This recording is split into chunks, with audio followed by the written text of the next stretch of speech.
नमस्कार बंधुरा शाइनिज किचेने आपनादेर सकलके स्वागत। आशा करी आपनारा सबाई भालोई आछेन। आज के आमि बानाते चलेछि क्रिस्पी चिकेन पपकर्न। এই বর্ষার দিনে সন্ধ্যাবেলা একটু মুচমুচে চিকেন পপকর্ন বানিয়ে দেখুন, চায়ের সঙ্গে কিন্তু খেতে অপূর্ব লাগে। চিকেন পপকর্ন বানানোর জন্য আমি প্রথমে বোনলেস চিকেন 600 গ্রাম এখানে নিয়ে নিয়েছি। এটা আমি এবার ম্যারিনেট করে নেব। তার জন্য প্রথমে দিয়ে দিলাম স্বাদ মতন লবণ, গোলমরিচ গুঁড়ো, মিক্স হার্ব সিজনিং, পাপরিকা মশলা, দিয়ে দিচ্ছি 1 টেবিল চামচ আদা বাটা, ভিনেগার আর 2 চামচ দুধ।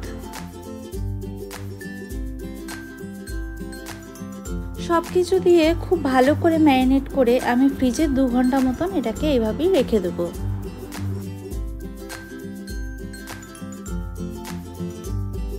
এরপর আমি একটা অন্য পাত্রে নিয়ে নিচ্ছি ময়দা।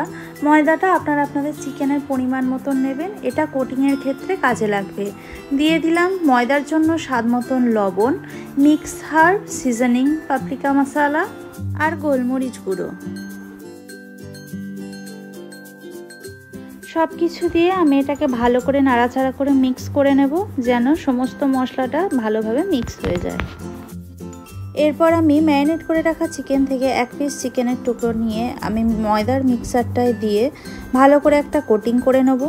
সেখান থেকে তুলে ঠান্ডা জলে একবার ডিপ করে আমি ময়দার মিক্সারটায় সেকেন্ডবার আরেকবার কোটিং করে নেব।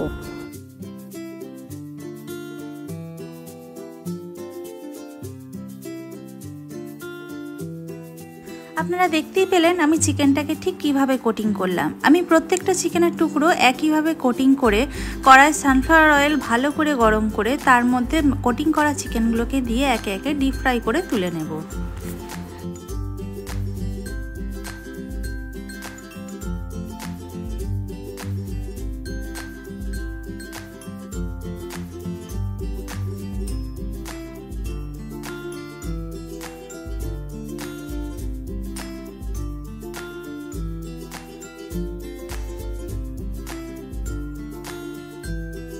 ভালো করে ডিপ ফ্রাই করে নিলেই কিন্তু আমাদের ক্রিস্পি চিকেন পপকর্ন একদম রেডি হয়ে যাবে।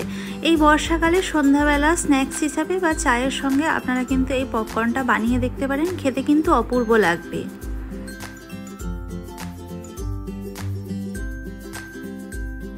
আজকের রেসিপিটা আপনাদের কেমন লাগলো আপনারা কিন্তু প্রত্যেকে অবশ্যই আমাকে কমেন্ট বক্সে কমেন্ট করে জানাবেন। যদি ভালো লেগে থাকে তাহলে লাইক, কমেন্ট এন্ড শেয়ার করে দেবেন এবং আমার চ্যানেলটিকে সাবস্ক্রাইব করে পাশে বেল আইকনটিও প্রেস করে দেবেন। সকলকে ধন্যবাদ। সুস্থ থাকবেন, ভালো থাকবেন। দেখা হচ্ছে পরের ভিডিওতে।